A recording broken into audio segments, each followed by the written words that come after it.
put together, I think, the most extensive and inclusive voter fraud organization in the history of American politics.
Every time we vote, we're standing up side by side with the Founding Fathers, with the men of Valley Forge, with patriots and pioneers throughout our history, with all those who dedicated their lives to making this a nation of the people, by the people, and for the people.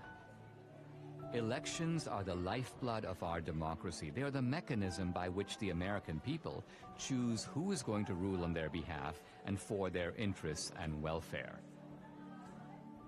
Without elections, there would be no way for the American people, for us, to exercise our legitimate sway on the future direction of this country.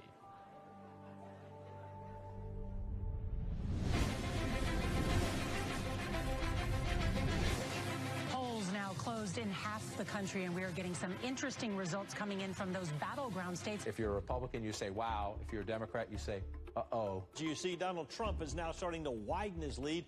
President Trump now with 54% of the vote. The president right now has the lead in the Keystone State. We're going to have a great night, and we're going to have, much more importantly, we're going to have a great 4 years. The 2020 election haunts the American mind. Here's where it gets really bizarre. At Fulton County, most populous county, it is Atlanta. They just stopped counting. Nevada, meanwhile, has stopped counting votes. They've all stopped counting for the night?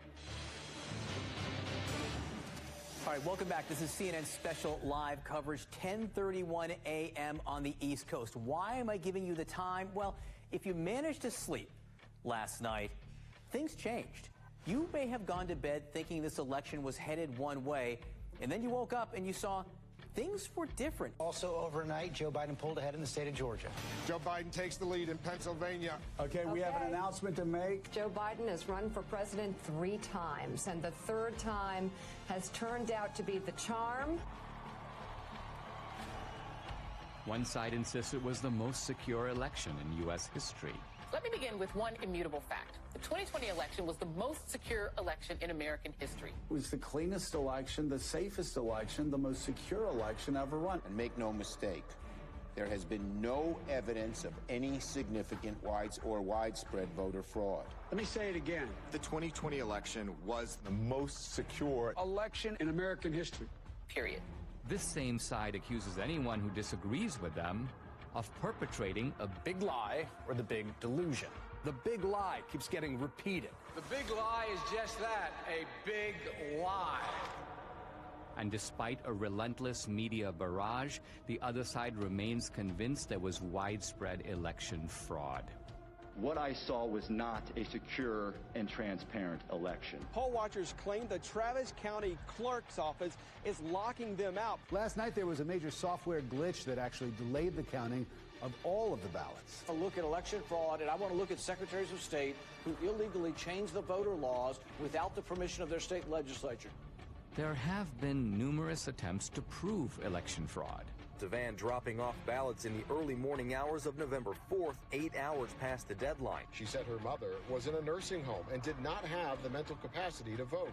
We've obtained video tonight that shows a man dropping several ballots into a drop box. Scottsdale woman pleads guilty to casting a ballot in her dead mother's name. Shows a man buying a registration form for an absentee ballot from a voter, giving him, quote, pocket money, unquote, of $200. Yet courts have refused to consider these cases on the merits. The Supreme Court rejecting an effort by Republicans to reverse President-elect Joe Biden's win in Pennsylvania. The Supreme Court has rejected the Texas-led effort to toss out election results in 4 key states. Even some Republicans dismiss the idea of systematic fraud and call for us to move on. Fraud did not play a role in the outcome of the election. The election was fair as we've seen. We simply did not win the election as Republicans for the presidency. Rather than reject what happened on the 6th, reject the lies about the election, and make clear that a president who engaged in those activities can never be president again. But we can't move on unless we know the truth. Many other issues arise out of the 2020 election. Did the January 6th protesters go to D.C. to mount an insurrection? It wasn't an insurrection, it was a primal scream. To protect the Constitution of the United States against enemies foreign and domestic! They wanted their elected leaders to adjudicate the claims of election fraud. The left's claim that this was the most secure election is also the foundation for the widespread censorship on social media of the so-called big lie. This morning, President Trump waking up without his favorite megaphone. You will never again see a tweet from President Trump. But is it a big lie? Is it a lie at all?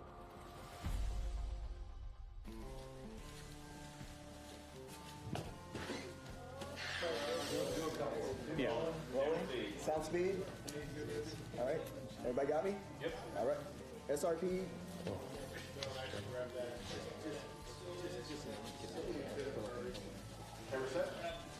Ready? Set. Hey, I'm Dinesh D'Souza, and this is Season 1, Episode 1 of my new podcast. I started my podcast in early 2021 to speak the truth. But by simply asking questions about election fraud, you get booted from YouTube and Facebook. My podcast is sponsored by Salem Media, and I knew that other Salem hosts felt my frustration. Larry Elder, Dennis Prager, Eric Metaxas, Sebastian Gorka, Charlie Kirk.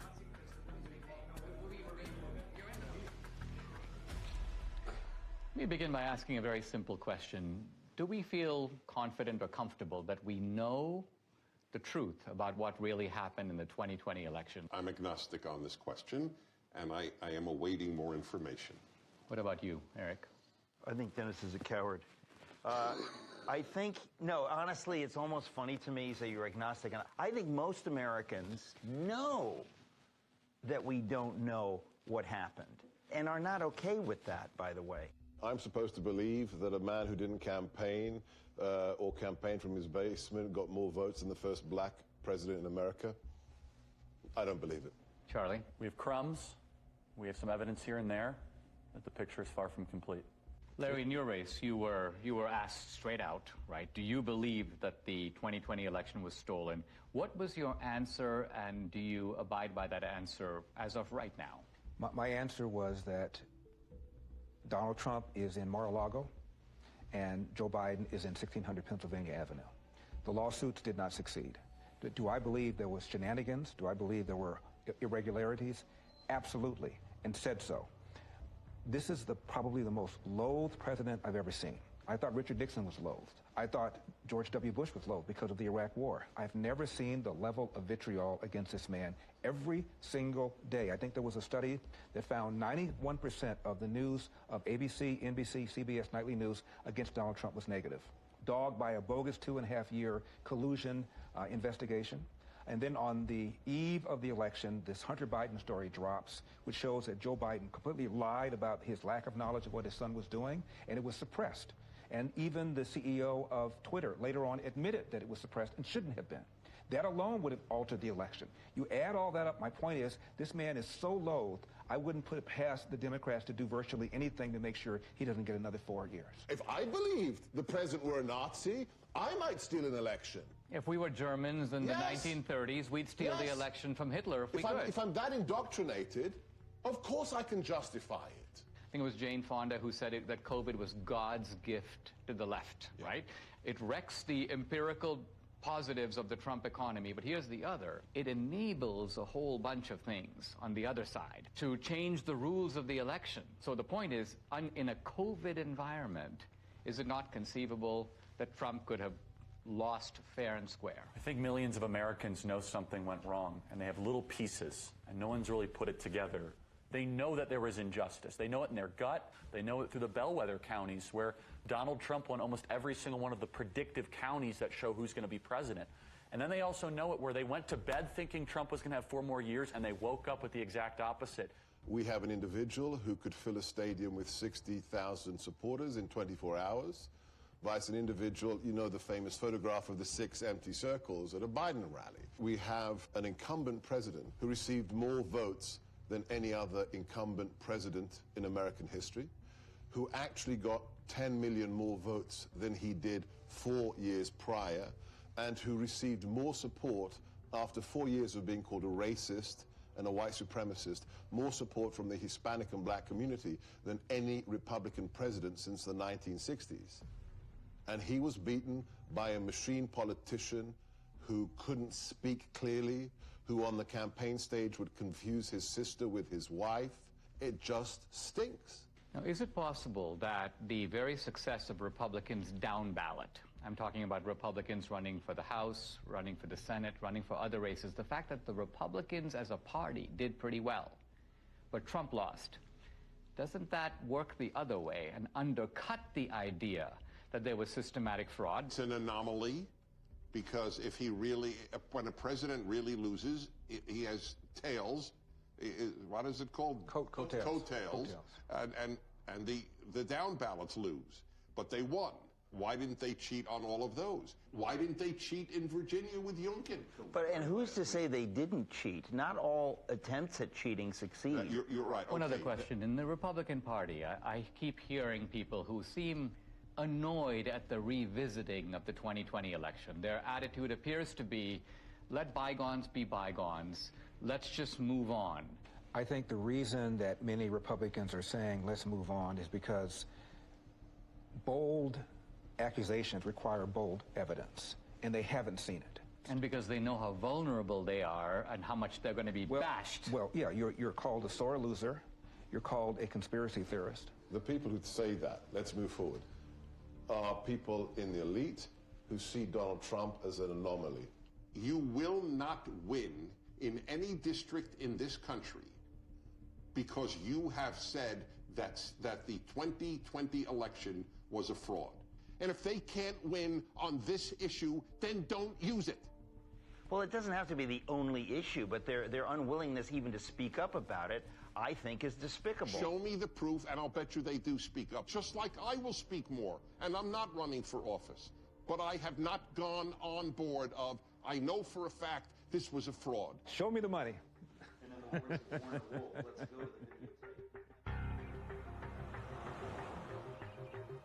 Now look, I mean, the Democrats, they have a history of voter fraud. Going back to Tammany Hall in the 19th century, we've fast forward to LBJ stealing his first race in Texas. John F. Kennedy, the allegations that he stole the presidency with voter fraud in Texas and in Illinois. They've done it before.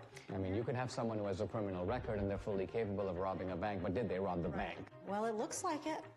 What does our friend Catherine think about all this? Catherine's been a little quiet, but I think that means that they're working on something. I think that you should give her a call and see what she thinks. Hi, I'm Catherine Engelbrecht, founder and president of True the Vote.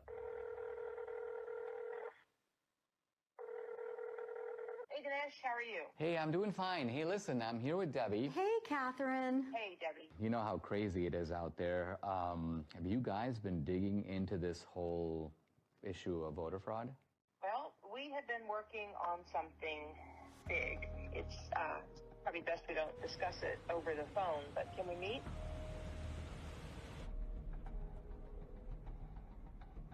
I've been working with Greg Phillips. I don't know if I've ever introduced him to you, but he has a deep background in election intelligence. He's worked projects all over the world. He's a massive 30-year experience. We decided to test a hypothesis, and we went really big. And now we have something that we think you're going to really want to see. So I'll send you the address separately. Now, Greg Phillips, what's your background that prepares you for this kind of work? I've been in and around election intelligence and integrity for about 40 years.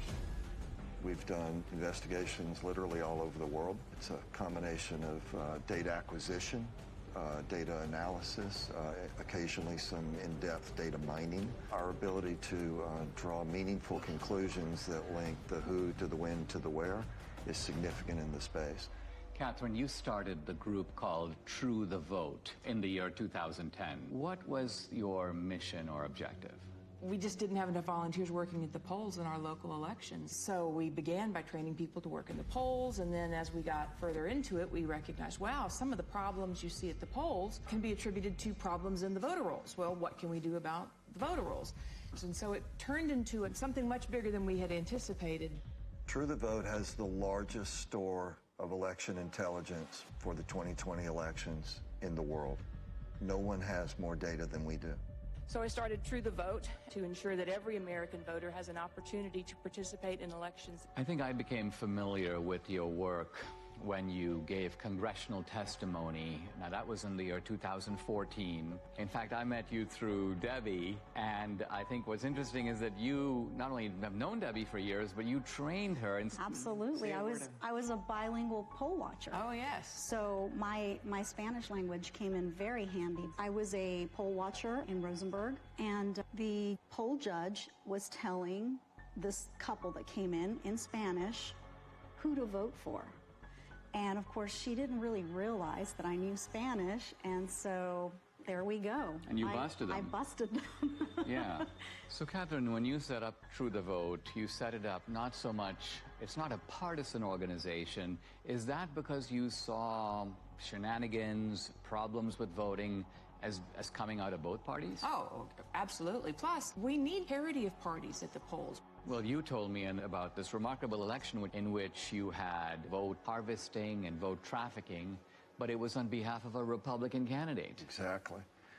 In North Carolina, it was unique in that it actually overturned an election. There's going to be a new election in the North Carolina congressional district engulfed in a scandal over voting fraud. This all centers around allegations that an operative for Harris then hired a team of people to harvest absentee ballots, paying them between $2 and $3 a vote. So you have an activist, the guy's name was McCrae Dowless, and he worked for the Bladen Improvement Association, which was a kind of an African-American get voters to the polls, but apparently they were doing all kinds of vote harvesting, and he learned the strategy. Then he broke with them, and he took his services to Mark Harris, a Republican, well, actually a pastor who was running. Correct. And Harris won. He pulled it off. In 40 years of doing this, we've seen this over and over again. Sometimes the schemes are a little bit different. Sometimes it's people out banging on doors, gathering ballots. Sometimes the ballots are sent here, gathered here, deposited there. But the trafficking itself is always the same basic pattern. There's a nonprofit involved somewhere in the middle.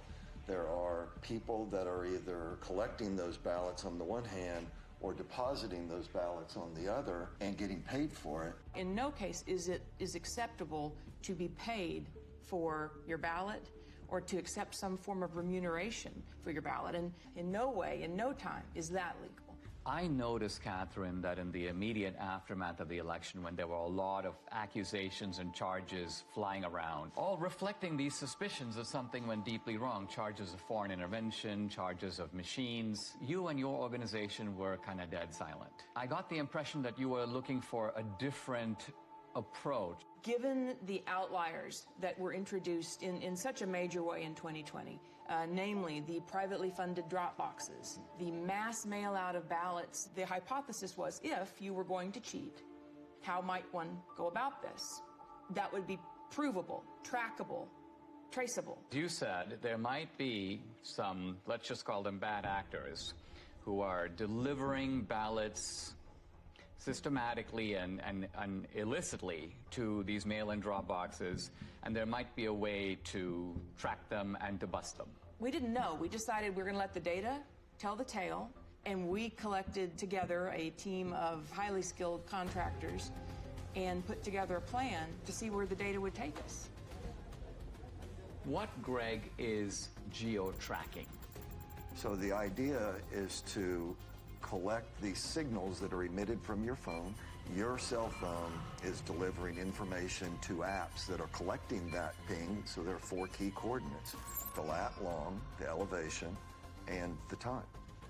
And with that data, we can then build a pattern of life around you. So that phone's here right now. Well, where's it going to be at 5 o'clock, and where's it going to be tonight? Well, here's my cell phone. My cell phone is off. Can I be geo-tracked even with the cell phone being off?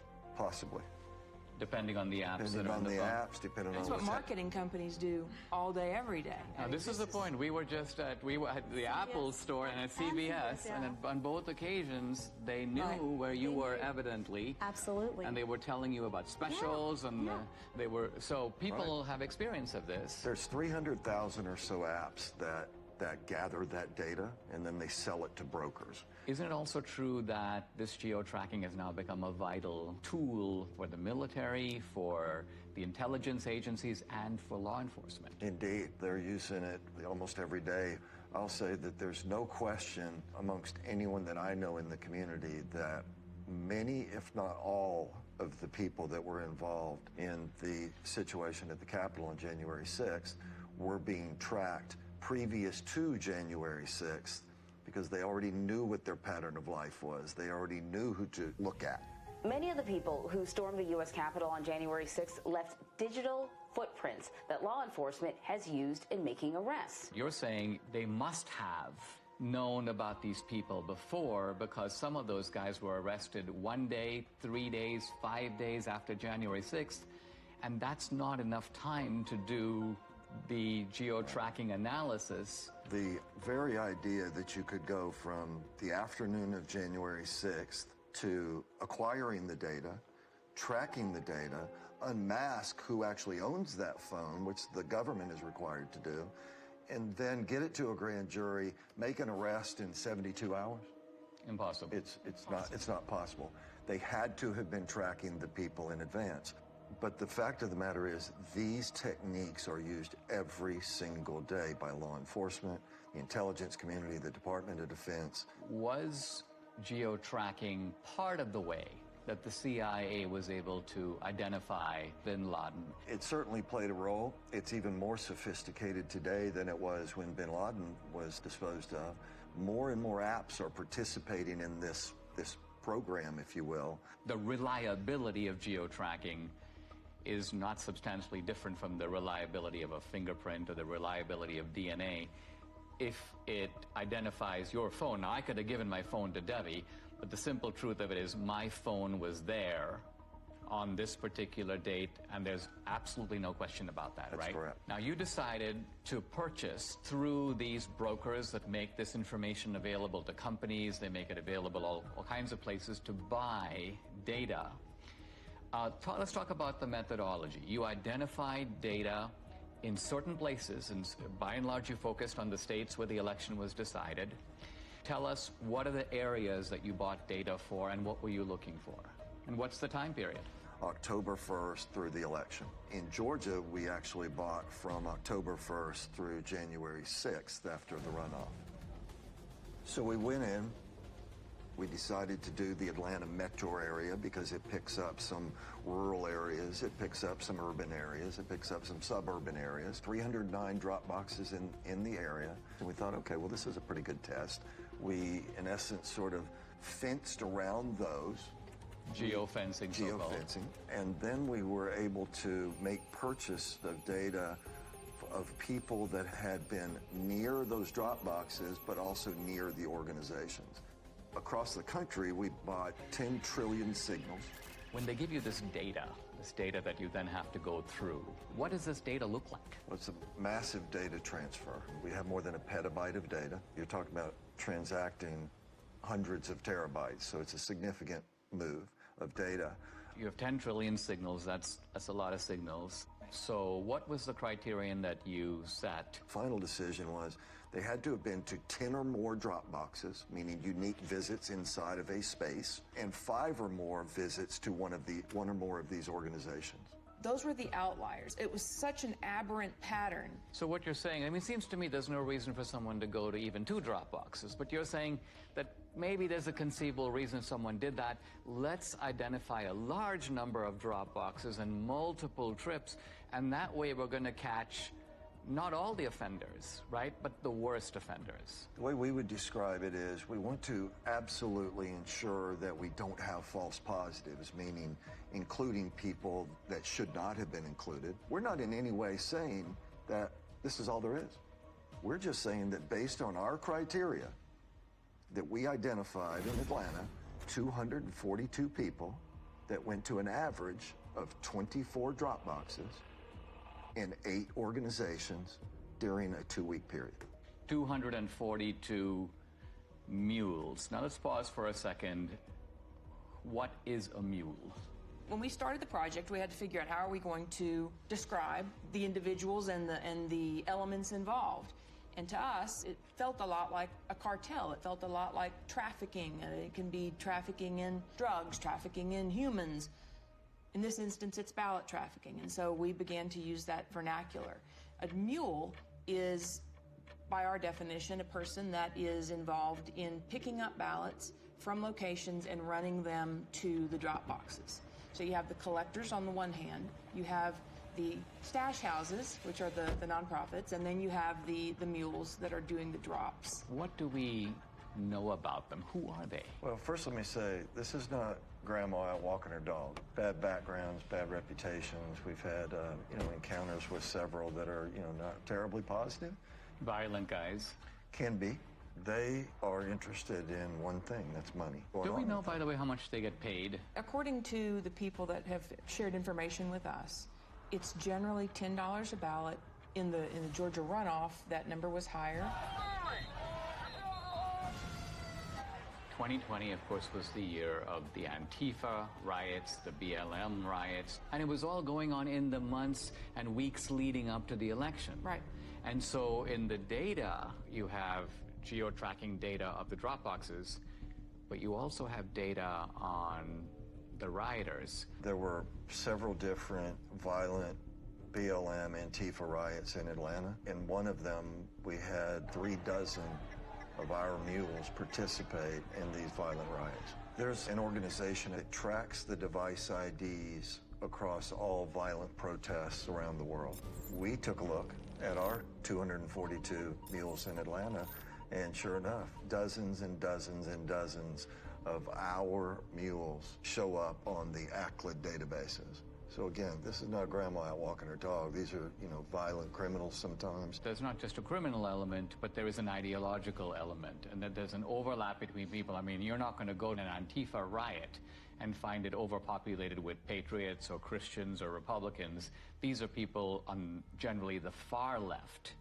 And turns out that these are people who also help to make up the mule population. I think that's also borne out in our target organizations themselves. They're not like Republican organizations. These are left-wing Democratic organizations. Yeah. Let's zoom in here. So the mule is the delivery man. The mule is the delivery woman. And what you're saying is they have a starting point or multiple starting points, and then they have the end point. And the end point is the drop box. That's right. Right? That's right. But you're saying that they get the ballots from somewhere, and then they go deposit them in multiple drop boxes. One of the questions that will come up in the work that we've done is, well, how do you know that this wasn't just somebody that's got a big family and they just deposited a bunch of ballots once? Or how do you know that this person didn't just work at a location that is near a drop box and so they're constantly going by a drop box? And the elements that are additive here, the going to the nonprofits, the ability to identify the pattern of approach to a drop box, and that it is going not past a drop box and on, but directly to a drop box and back to another point and then to another drop box. All of these things. I mean, isn't the timing significant? If some guy's going to a drop box at 2 a.m. in the morning, presumably he's not like out for a walk. Right. So we're going to show you a visual, a pattern of life that someone can see and look at rather than just a whole spreadsheet of numbers, being able to look at it in this manner. What you see here on the screen is a single person on a single day in Atlanta, Georgia. They went to 28 drop boxes in 5 organizations in one day.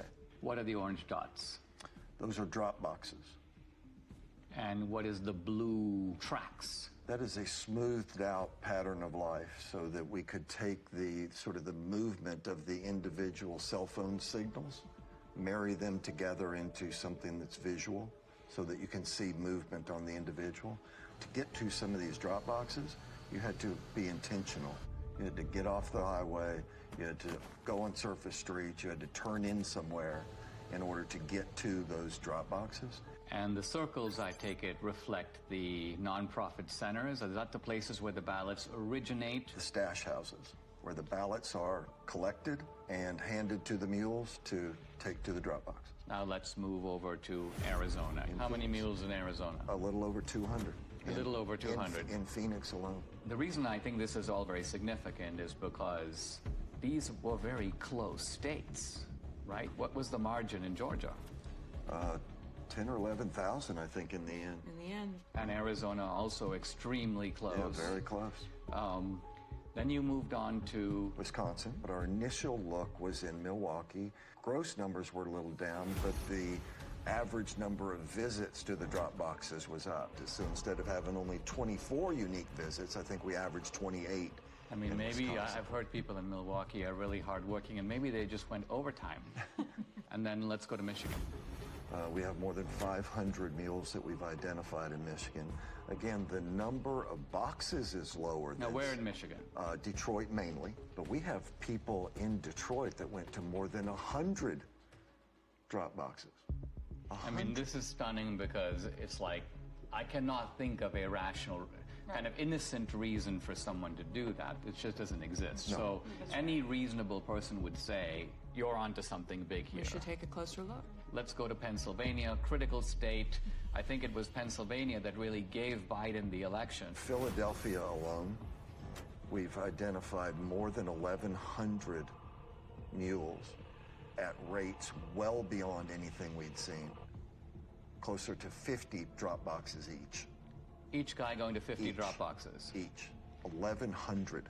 We saw people driving back and forth to New Jersey across the bridge. You're saying the ballots may not even be from Philadelphia or from Pennsylvania. We're saying somebody should But investigate. you're saying that the origin point appears to be Jersey. Now, running 1,100 mules times 50, we are 50,000 drop box visits by the mules alone in Philadelphia or greater Philadelphia area. Now, as you were assessing this data, you had, the two of you, and I'm not sure which of you came up with this, a genius idea in my view. It was you? Of course. Of course, who else? Well, to validate your data. We chose to look at 2 murders that were ebbing on cold case status. And in Atlanta, 8-year-old Secoria Turner was killed by rounds of gunfire shot into a car. It happened just outside this Wendy's parking lot. Bought the data and the team got to work. You could see visually that there were only a handful of unique devices that could possibly have pulled the trigger. So this is the area, and this is where the Wendy's was. And are you saying that each green dot is the same guy, but moving through time? Each color is one person. The shooting actually occurred right here in this parking lot, sort of inside of this circle are really the only potentially legitimate shooters. Each of these devices has a unique device ID, and we turned the bulk of this information over to the Federal Bureau of Investigation. Now, I read, they've arrested 2 suspects. They have. 2 suspected gang members will appear in court this morning on charges that include the shooting death of 8-year-old Secoria Turner. And isn't it true that this tracking these movements, this parallels exactly the work you're doing with the mules? Exactly. It's one thing to have the scientific evidence, which is persuasive on its own merits, but do you have video evidence? We do. How much of it do you have? 4 million minutes of surveillance video around the country. Official surveillance video of these mail-in drop boxes? Yes. How do you get it? You can file for open records requests. Any citizen can do this. It was a very difficult series of steps that had to be followed to procure the actual surveillance video. Do you have video in Georgia? We do. Is it video from the presidential election, the runoff election, or both? Both. Do you have video from other states? Some video from Arizona. We have recently learned video was specifically turned off on particular drop boxes. In which state? Arizona. Wisconsin, it turns out, even though the rules required them to have video. Did they do the video? No, they did not. There should be video on every Dropbox. Indeed. Given today's kind of cost of technology, it would not have been that hard to do it. And you sent me a screenshot, Catherine, where you were requesting video, and I believe it was the state of Georgia saying this video does not exist, and we can't tell you why it doesn't exist. Right, that was in Fulton County. We have correspondence like that from a lot of states. In the absence of video, and that geospatial data is key to decoding, what the greater scheme was.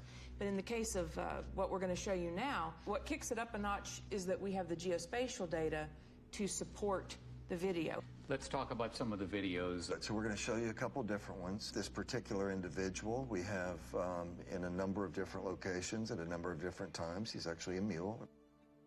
This is the official surveillance video of Georgia. Absolutely. And so as the person pulls up, they don't even bother parking. Of course, in the middle of the night, so why would they? He gets out, approaches the box. When people walk up with intention to cheat, they look around, they basically walk fairly quickly, they try to stuff them in, they try to get out of there. In this case, he drops a few on the ground, pick them up, stuff them into the box. Then he hustles back and hustles out of there. So this is what it looks like. It doesn't necessarily look like, hundreds of ballots being stuffed in. You don't need a whole lot of fraud, you just need a little in the right places over time. Is there a way to estimate, or even roughly, how many ballots are being tossed into a box at a given time? It might be 3 or 5 or 6 or 10 or something like that. The idea is to stay under the radar. And as Greg said, the number is, 3, 5, 10 ballots. But then they're not done for the day either. They're going place to place to place, day upon day upon day. And so that will not show up in your chain of custody documents, your tracking documents that would identify a big blip. I mean, they're not going up and dumping in, buckets full of ballots.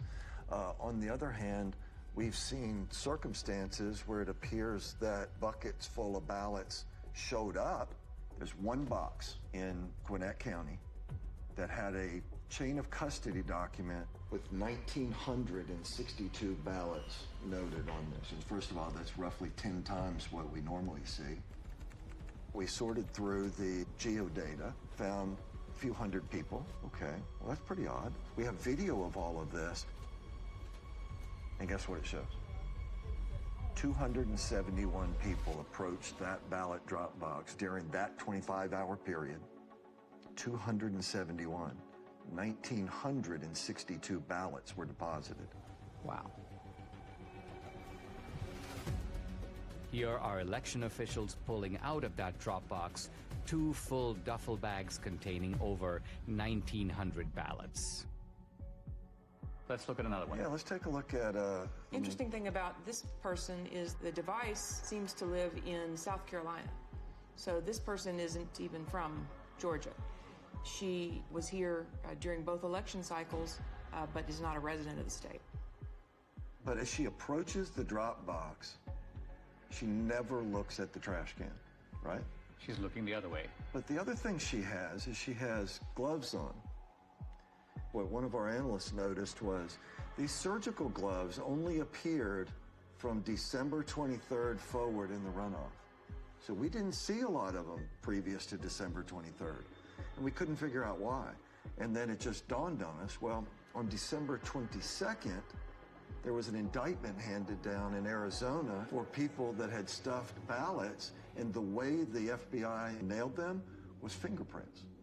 And then lo and behold, the next day and days forward. So this video is now from the Georgia runoffs. This is January of 21. This That's right. particular one is at approximately 1 o'clock in the morning on January the 5th.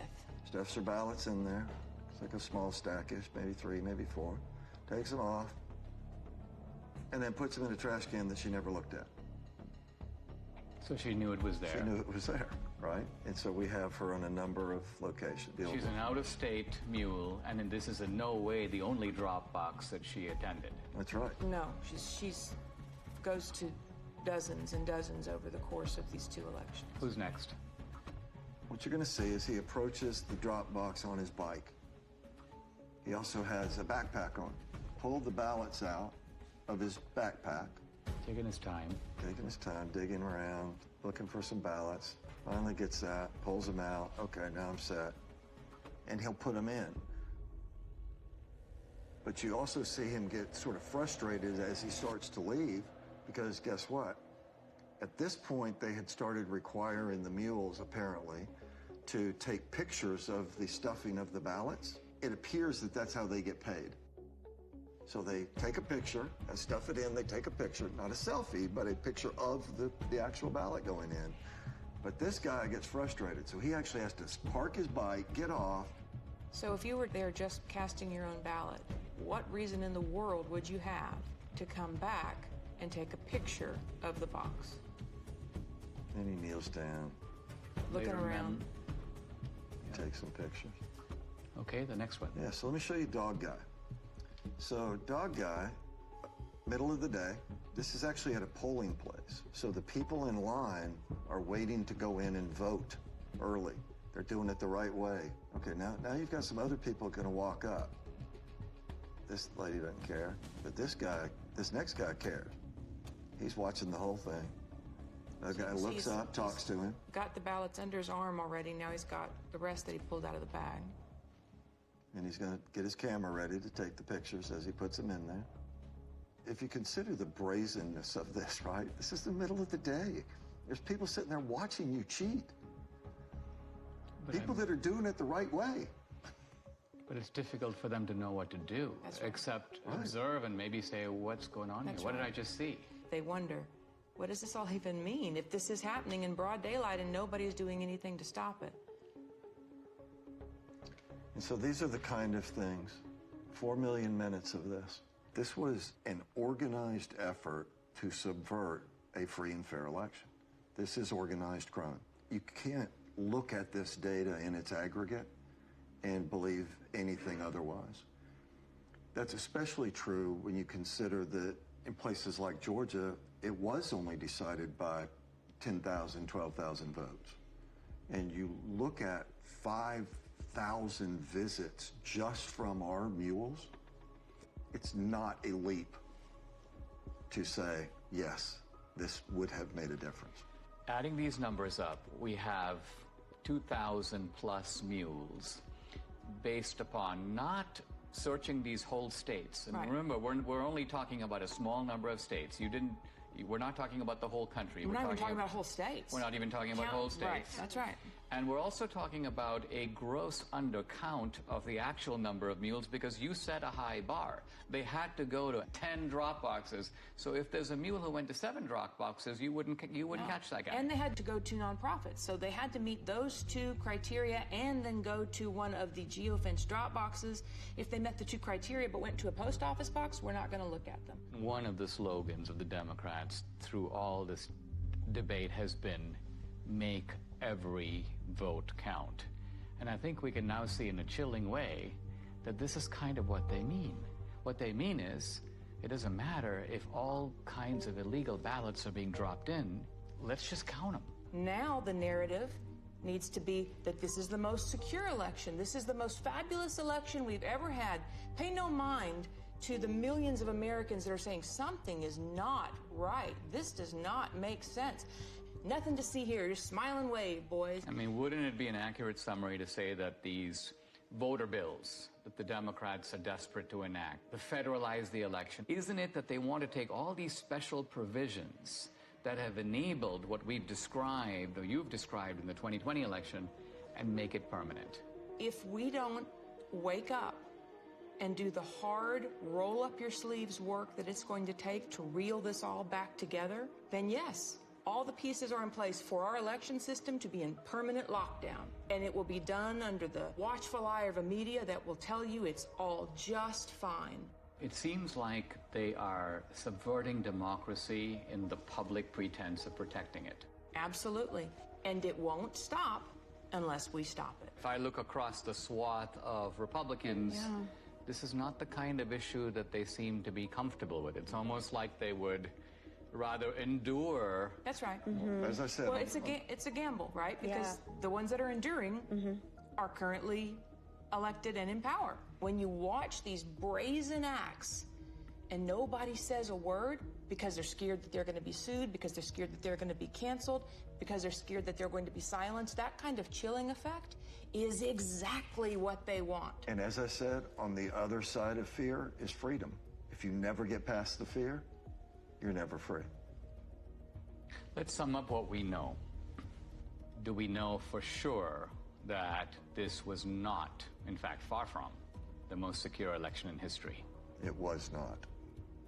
We know that for a fact. Do we know for a fact that there was coordinated, systematic fraud in all the key states where the election was decided? Yes. Yes. And therefore, does it follow that the people who suspected fraud, even though they didn't have the proof, their suspicion was right? Absolutely. Their instincts are right.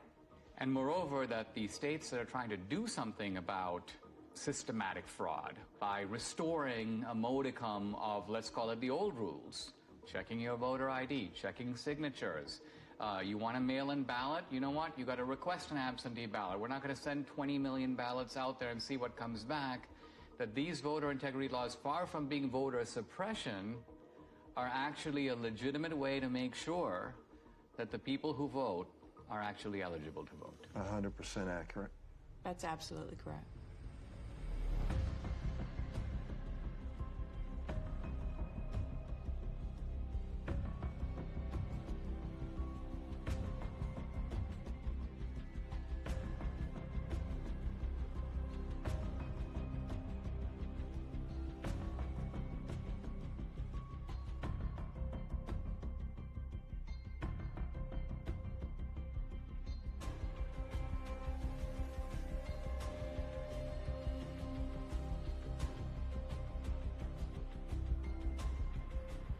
What you are seeing is a crime.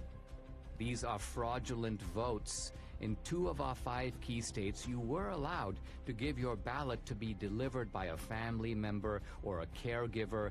This is vote harvesting, but it's not the same as ballot trafficking. In no state in America is it legal for nonprofit organizations to collect ballots and pay mules to deliver them to mail-in drop boxes.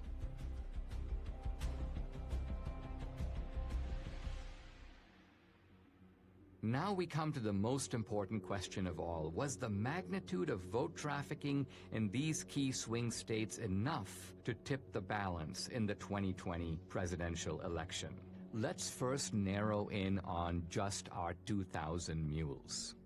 Their average number of Dropbox visits, 38. Their average number of illegal ballots deposited per visit, 5. That's 380,000 illegal votes. But was this sufficient to put Biden in the White House? To answer that question, we must look at each key state. In Michigan, 500 mules, averaging 50 Dropbox visits and 5 illegal ballots per drop. That's 125,000 illegally trafficked votes, not quite the 154,000 vote difference between Trump and Biden. So Michigan, with its 16 electoral votes, stays in the Biden column.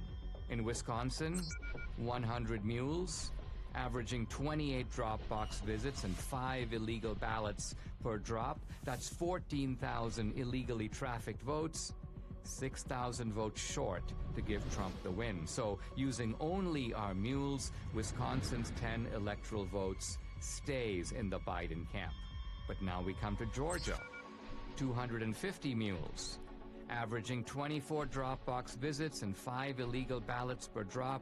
That's 30,000 illegally trafficked votes, far more than the 12,000 vote difference between Trump and Biden. So Georgia, with 16 electoral votes, moves over into the Trump column. In Arizona, the numbers are roughly the same.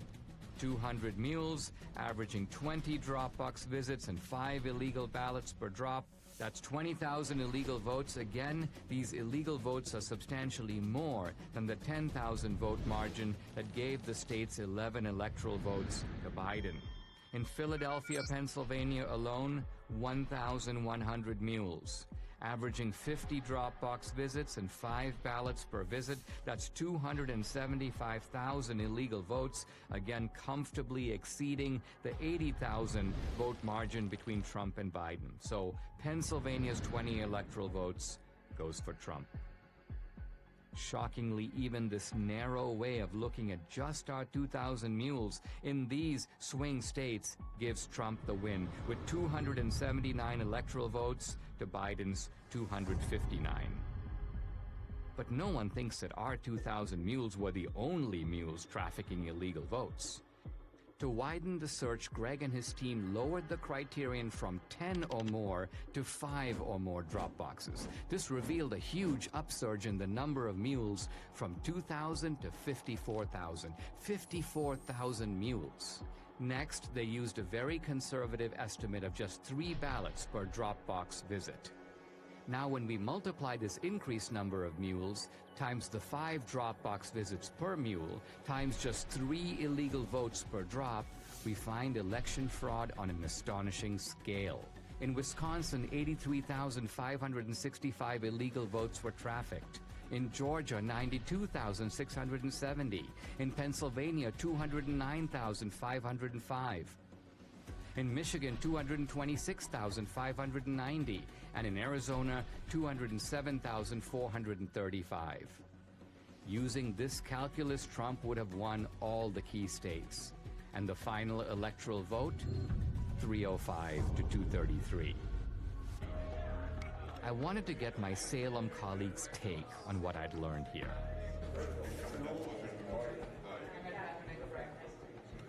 How did you get this video? Is this all surveillance footage? Is this like official status? This is all official video? Sorry, this is all acquired through open records. This is the way that we look at it. There's 4 million minutes of video. This is official footage. This is official surveillance footage. It's indisputable. It was taken by the state itself. That's the only place that the video left, came from. I think, did not anticipate that anyone would go through this video. So this is 1 o'clock in the morning. Don't we all vote at 1 o'clock in the morning? Right.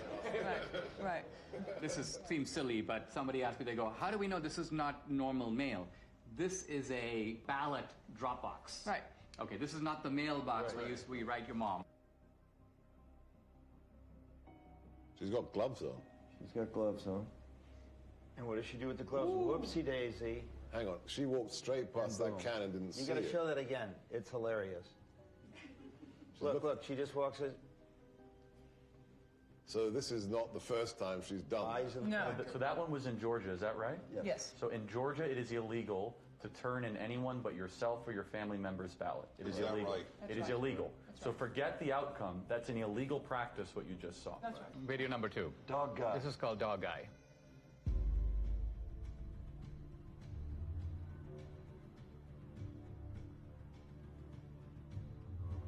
He's taking pictures.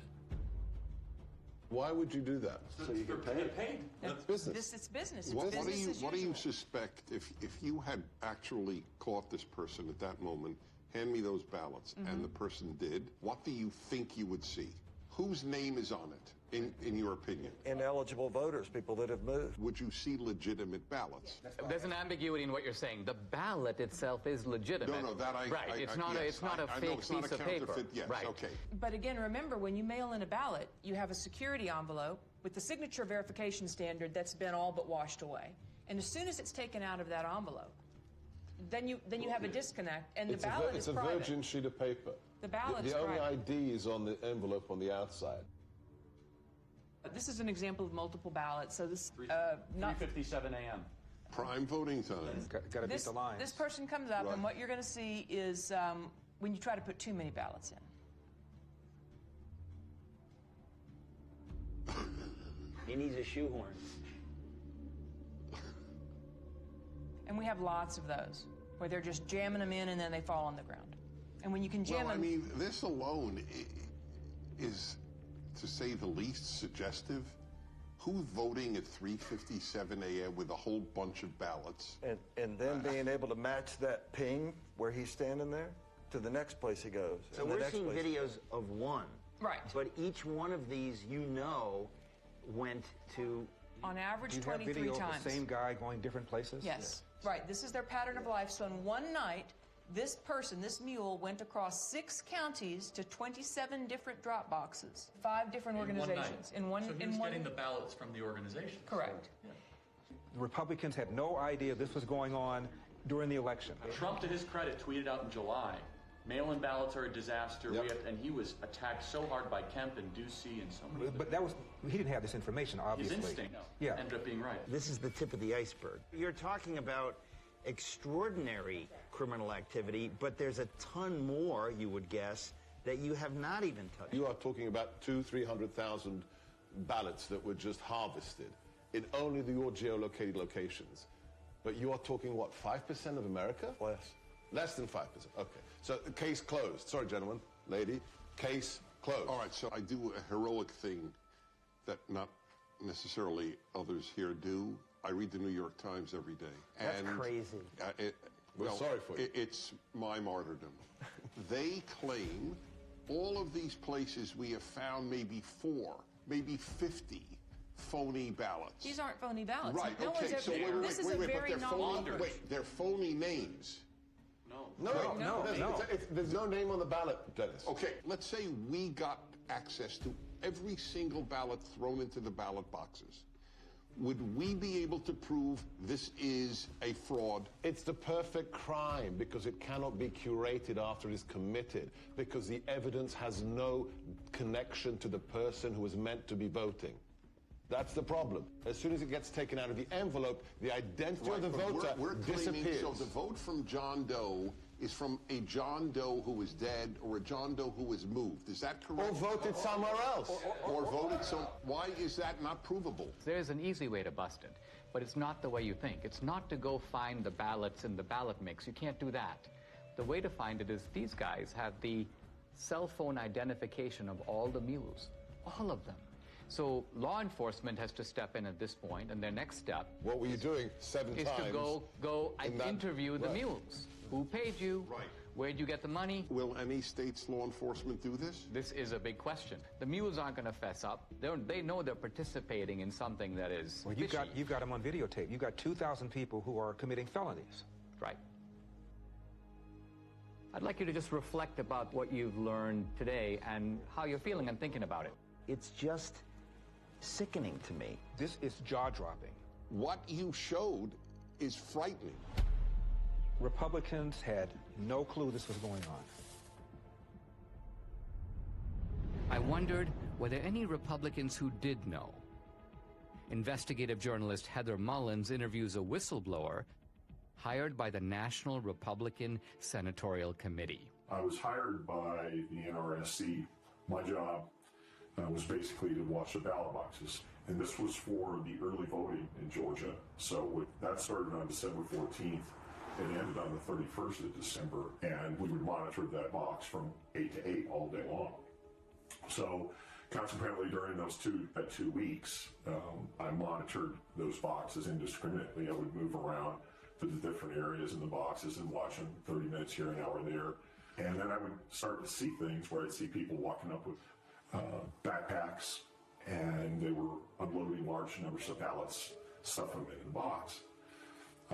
Recorded some of that and took pictures of it and dates and times and those things. I spotted plates from Texas, from Colorado, South Carolina, North Carolina, and I just thought that was odd that all these states were coming in, and these people would get out, and I'd watch them get out, and then they'd go up to the ballot and stuff the ballot in the ballot box.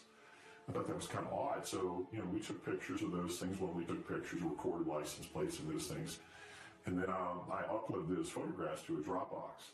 Then when it came to the Georgia runoff, the actual day of the election, which was January 5th, I was up there, it was early in the morning.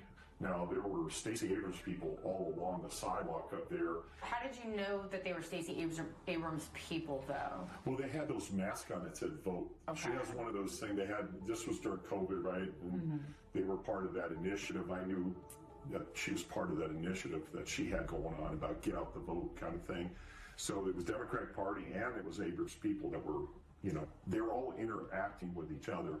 And then the local Democratic Party chairman was there also. About 6:30 that evening, we noticed there was a couple, a female couple. These two ladies had run up and they had a big stack of ballots. And we were standing there and they tried to shove the ballots in there. And I'm looking at her taking pictures, and the other gentleman took some video and everything. And she turned around and looked at us and she said, "What are you doing?" And I said, "Well, we're taking a picture." And she said, "Well, you can't do that." And I said, "Yes, I can." And she got mad, and she ran up the sidewalk and left. So you're saying the NRSC was made aware that there were people stuffing drop boxes at specific dates and times? Yes. So with what you witnessed during your time watching these drop boxes, do you believe that that was enough for law enforcement to get involved? Oh, definitely. But after several weeks, no contact or anything, and, I just... Now, so you're saying, though, if somebody had contacted you, you would be willing to testify to these things and give those depositions under oath? I would have had to. Yeah. I would have had to.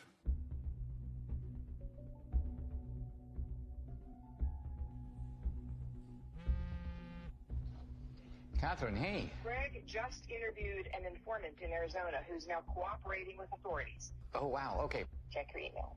Okay, awesome. I'll do it. Thanks so much. Okay, bye. Hey, honey. Yeah. Take a look at this. So this is, I remember Greg was going to interview that mule, and so we got the video. Thank you again for. Guess they're concealing her identity. So what was your job? Like, what were you doing? Receptionist. So at some point, you were asked or sort of instructed, I guess, to start receiving people's ballots. I was just instructed to go ahead and receive ballots from various people, females mostly, and on Friday they would come and pick up payment. I assumed it was payments for what they were doing. So they would, during the week, they would bring them in at various times, and then you would pay them like all on a Friday. Is that kind of how it went? Yes. Interesting. And then I would get a call to find out how many ballots were brought in and if they were already pre-filled out first. And she would come to the office, look at them, and then before she left, she would either take them herself, but other times she would ask me if I could drop them off at the library. So what was the instruction? Just to drop them off. In the drop box? In the drop box. The early ballots. Can you give me an idea of how many you personally put in the box? Hundreds? Could have been, yes. And was there a reason she wanted you to go to that drop box as opposed to maybe City Hall or something? There's no cameras. There's no cameras there. And she would want me to take it in the evening when it was dark also. Do you think this is widespread in Yuma County or elsewhere? I would say it is. So do you think that people you know in San Luis, they believe that their vote matters? I don't even think they know the meaning of what voting is. Do you personally think that the elections in San Luis are free and fair? No. They're fixed. they've been fixed. They already know, seriously, who is going to win the next election before it even happens. How do you think this affects the community, especially the Hispanic community, because it seems like they're preying on minorities? They're an easy target because most of the Hispanics that live in the town are not well educated as far as the law. They look at it mostly as, oh, she's trying to help us because we're older, because she's having someone come and pick it up at my house, because I don't drive. Most of them, maybe, I would say honestly, 90% of the elderly that live in San Luis don't drive or have relatives that are willing to drive them to do this, to go to the voting polls. Back when I first moved into the city of San Luis, I did have somebody come and knock on my door and ask for my ballot. And it was somebody I knew and that I had known for many years since I was a child. And up to this day, that person does not talk to me because I said there was no way I was giving them my ballot. What a brave woman to do this. Totally. I call it the Mexican mafia, seriously, because they work like that. It seems like we need to do a better job of maybe educating folks or helping people understand that this stuff's not okay. I offered a long time ago, but again, they told me, oh, don't do it, because you're going to end up in the trash can in pieces. What do you think it's going to take to get this trafficking to stop? For people to get caught and to pay the price. Wow. Unbelievable. We know that the mules got their stashes of ballots from these activist organizations. But where did the activist organizations get the ballots from? Hans von Spakovsky is a former member of the Federal Election Commission, a senior fellow at the Heritage Foundation, and co-author of the book Our Broken Elections. I will say election fraud is bipartisan, but most of the cases I see are, unfortunately, the Democratic Party. Hans, you just watched a mule kind of fessing up about participating in this trafficking operation. Is this kind of a mule operation something familiar to you? But unfortunately, this is so common in some parts of America, particularly the Hispanic community, that they have a special name there. There they call them politiqueros. And these are individuals who are paid by campaigns or political parties to go into neighborhoods and collect absentee ballots to pressure and coerce voters. People who observe election fraud have commented that absentee ballot fraud or mail ballot fraud is the easiest and the most common type of election fraud. Why is that? Well, because they're the only kind of ballot that is voted outside the supervision of election officials and outside the observation of poll watchers. Transparency, as you know, is very important in the election process, and there's no one there at a voter's home to observe what's happening. Also, remember, when you're in a polling place, you fill out your ballot and you then deposit it directly into the ballot box.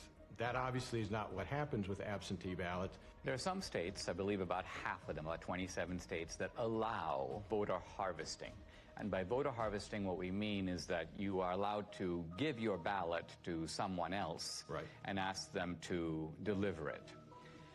Now, are there any states in which you're allowed to pay mules to deliver ballots to drop boxes? No, you're not supposed to be doing that. And allowing vote trafficking to begin with is a huge mistake because you're giving third-party strangers, you know, candidates, campaign staffers, party activists, all people who have a stake in the outcome of the election, you're giving them the ability to handle something very valuable, a ballot.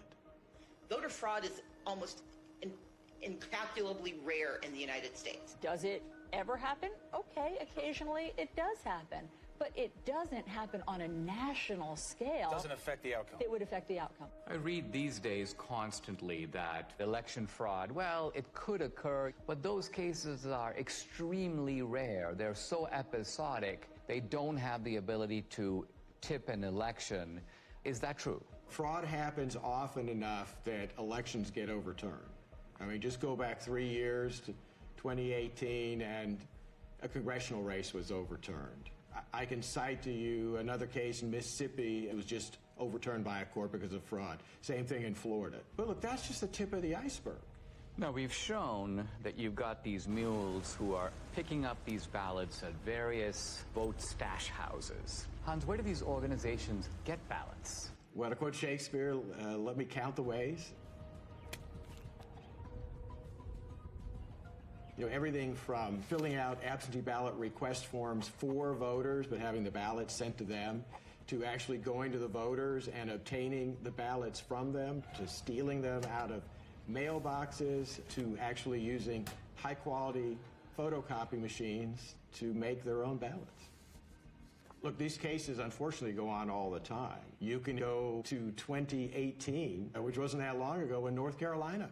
Leslie McCrae Dowless is accused of mishandling absentee ballots in North Carolina's 9th District. Dowless would frequently obtain this report from the Board of Elections looking for the date an absentee ballot was mailed and if it had been returned. Ginger Eason, who first told me she was hired to pick up ballots, and Kelly Hendricks, who testified she did the same thing. What would you do with the ballots after you picked them up?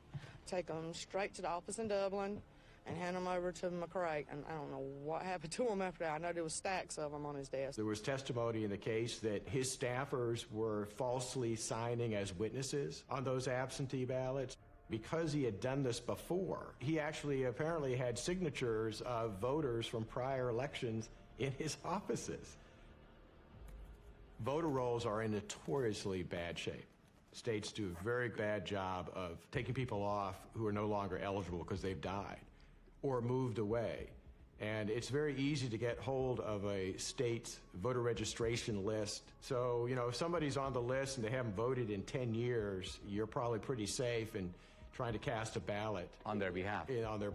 Remember, in states that made the mistake of simply mailing out a absentee ballot to every single registered voter, well, if you're a fraudster and you get hold of that absentee ballot, you've got 90% of the information you need to fill it out because the name's going to be on the outer envelope and their registered address. Let's follow the track of these mail-out ballots, right? Let's just say you got students on a campus, they've voted, but then they graduate, and obviously they move to a different state. If they're on the voter rolls, is it not a fact that mail ballots will be arriving in the dorms and arriving in, and so presumably they're not going to be that hard to scoop up if somebody knows where to look for them? No, that's exactly right. And you know, I work in the District of Columbia. They mailed out absentee ballots to all of their registered voters, and I can't tell you how many phone calls I got from people that I know saying that not only had their ballot arrived in the mail, but 5, 6, 7 ballots all coming into their apartment for people who used to live there. Now, a former Supreme Court justice in Wisconsin named Gableman has done a preliminary report. He talks about the fact that there are approximately 90,000 people in Wisconsin who are in resident care facilities or nursing homes. So she's basically not capable any longer of even remaining awake for more than a few minutes. And so are you surprised that she voted in February 2021? Absolutely. But I was surprised to hear that she voted in the last presidential election. Much to my surprise, she had voted for the last, off and on for the last 10 years. I guess in my mind, I thought if you put your parent into a facility because they were incapacitated, they would not even be offered the vote. They make you vote. They make you vote here? And so how do they make you vote? Because I didn't want to vote, and they told me I had to. That is a real problem. Clearly it was a problem in Wisconsin 2020, but unfortunately that's a perennial problem in other states too. What happens is you have staff in those nursing homes. Sometimes they are activists politically. They get these individuals registered to vote, or if they're already registered to vote, they will request absentee ballots in their name, sometimes forging their signatures, and then filling out the ballots for them. Just prior to the 2020 election, the state of Texas indicted a social worker in a home for young people who were basically mentally incompetent. She had sent in over 100 voter registrations for these individuals who were not legally competent to vote. What about homeless shelters? Look, if a homeless individual is mentally capable, they ought to be able to vote. And if the only place they can list as a registered address is a homeless shelter, that's fine. But the problem there is that it's very easy, I think, for them to be intimidated and coerced. In Chicago, the largest election fraud case the U.S. Justice Department ever prosecuted, they were paying homeless individuals to cast ballots the way they wanted them to cast ballots. What made you want to do this? What made you want to get involved? Well, I knew election stuff was supposed to be something good to do, and then plus I needed a little extra money to get Christmas for my son. So that's why, the main reason I did that. Who do these fraudsters pick on? They pick on the most vulnerable in our society. They go into poor neighborhoods, they pick on the elderly, they pick on people for whom English is not their first language. When we're trying to stop election fraud, we're actually trying to protect, I'd say, the most vulnerable people in our society.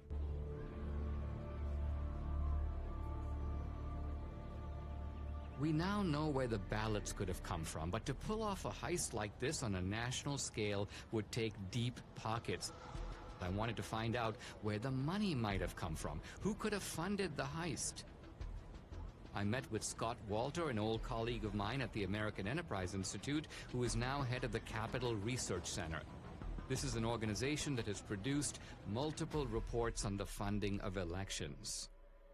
People think of three rivers of money, really, that empty into the gulf of elections. The hard dollars to write a check to a candidate. The second, you hear soft money or dark money. And then there's a third river that people tend to neglect, but Capital Research Center has studied intently, and that is the 501c3 nonprofit money, the kind of charity that you get to take a tax deduction for. That river is enormous. In the 2018 cycle, about $21 billion. Now, what do the IRS regulations say about the involvement of these nonprofits? By law, these nonprofit charities are forbidden to directly intervene in elections in any way or to help a particular party or candidate. The IRS is emphatic that you cannot intend or even have the effect of helping one party or candidate over the other.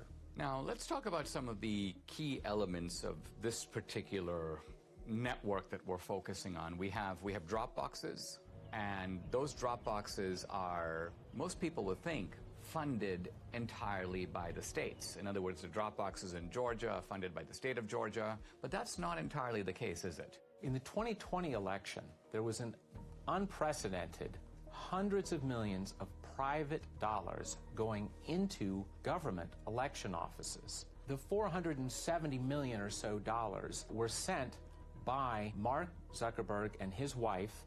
We did our part to secure the integrity of the election. There were a few other places that put in much smaller amounts. One entity that put in $25 million was, again, a nonprofit that's part of the Arabella Advisors, which as a total empire in 2020 took in $1.7 billion. Is there any evidence that this operation had a partisan thrust or a partisan character? As we all know, big money rarely comes without strings attached. One of the big ones is lots and lots of drop boxes.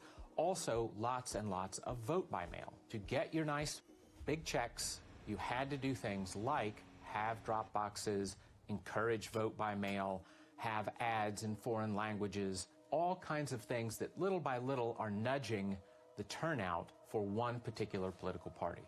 In addition to the $470 or so million that went into the Zuckbuck operation, you also had in 2020 a $120 million project, very secretive, called the Voter Registration Project. The $120 million, it came from Soros's foundation, it came from Visa's foundation, it came from Warren Buffett's foundation, it came from unions like the SEIU. The Voter Registration Project has as its goal increasing in the 8 target states over 2 million voters who are overwhelmingly expected to vote for the Democratic Party. And so the states that we're talking about here, Arizona? Yes. Georgia? Yes. North Carolina? Yes. Any others? Nevada, New Mexico.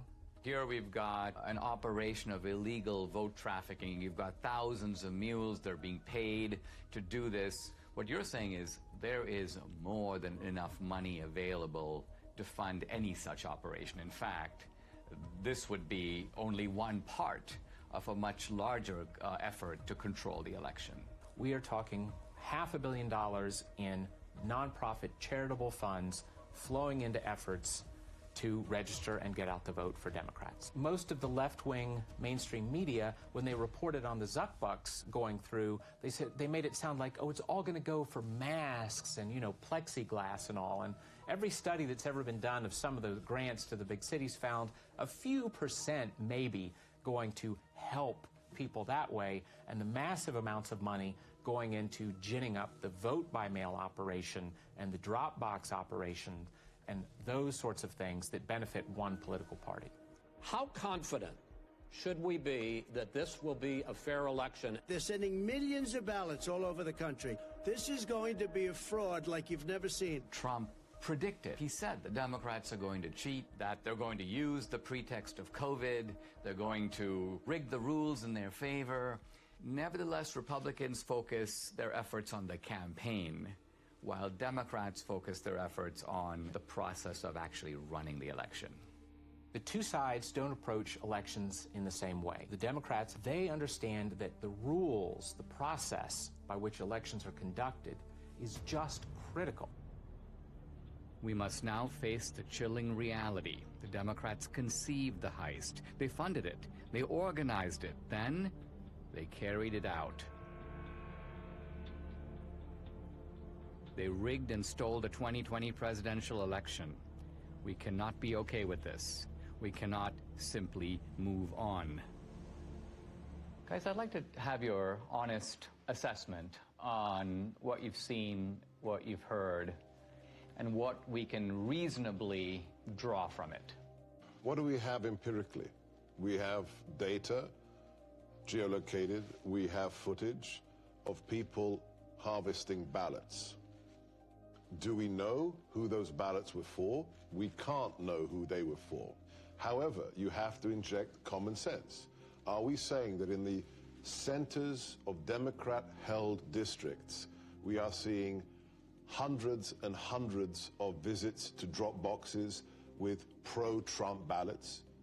It beggars belief. It's ballot laundering. Looks pretty convincing to me. I don't think we'll ever know the full story. And what makes this crime so compelling and unique is that once the ballot enters the system, it's really hard to reverse engineer it. But when you have the cell phone geolocation data and then the actual footage of them doing what you would expect them to be doing, taking pictures of the ballots, taking gloves off, visiting multiple times, I mean, it seems pretty clear to me, and it explains the sudden spike in Biden's support that we saw late at night, the kind of instinct that people had. The control of the U.S. Senate went through Georgia with so Chuck Schumer's majority leader, probably because of what we just saw. And I'd like them to answer the mules. If they say it's clean, then be honest and say, okay. They have two ways they'll try to invalidate it. One is minimizing and then slander. Yep. Right. So they'll try to slander Dinesh personally. They'll say, oh, Trump pardoned him or whatever. Therefore, he's trying to get back at Trump to try to reinforce the big lie. I could already see the headline in the Washington Post. Trump pardoned ally comes out with questionable movie. I predict right now they will say, what on earth is a conservative doing tracking private citizens? Gee, how dare, what is Dinesh D'Souza doing to voters at 3 a.m.? In fact, I mean, that'll be part of it. Intimidation will be the word. Right. The word will be intimidation. They'll say no person is safe. Communities of color are being tracked. People like in black neighborhoods are now going to have to fear for their life that their cell phone pings will be paired. And this is Jim Crow 2.0, Dinesh. I disagree that this is not going to be compelling enough. This is a smoking gun. This is O.J. Simpson being seen leaving the scene of the crime. I don't care how partisan you are. You can't dismiss all of this. How do you explain somebody going to a whole bunch of different drop boxes with a whole bunch of different ballots on the same night at 3:57 a.m. in the morning? How do you explain that? That alone. I'm sorry. I think a whole bunch of people in this country are going to go, oh, my God. I think that if every American saw that, I think it would move the needle. However, their ability to keep their side ignorant is total. It's going to be impossible to keep a lid on this thing. Well, this movie is an Overton window moment, right? So documentaries can do this every once in a while. Michael Moore did it. He moved the Overton window on many different topics 20 years ago. Al Gore did it with climate change. It'll happen, as Ernest Hemingway said, gradually and then suddenly. Because it's not just how many people are going to watch this film, it's who's going to watch it. It's going to be lawmakers. It's going to be people that work for the Bureau. It's going to be someone somewhere with a conscience that has power and to say, this is a problem. It can't be dismissed. And it can't be dismissed. They have ruined Election Day in the United States of America. That's provable. And that's enough for me to fight the left with every fiber in my body.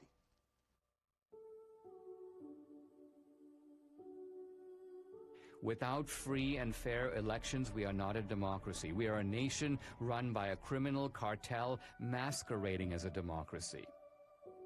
Never in U.S. history has a presidential election been as thoroughly corrupted by coordinated fraud across multiple states as we now know took place in 2020. Today, totalitarian regimes camouflage their fake elections with appearance of democracy, but they're not real democracies. We don't want to join them. Our elections must represent the will of American citizens. We who believe in constitutional democracy must be diligent. If we give up, they win. In fact, if enough of us give up, they won't need to cheat anymore. Don't stay home. Get involved. Get out and vote. Do what is necessary to save this great country. The America we love needs us now more than ever.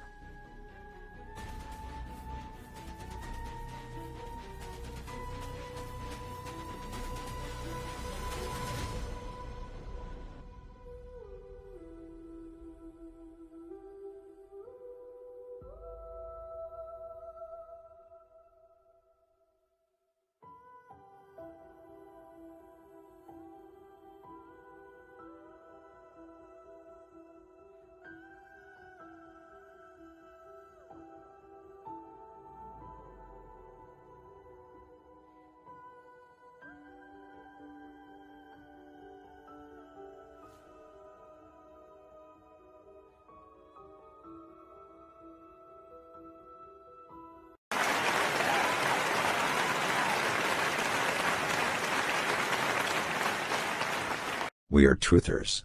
We do not take shit from mockingbirds. You should have expected us.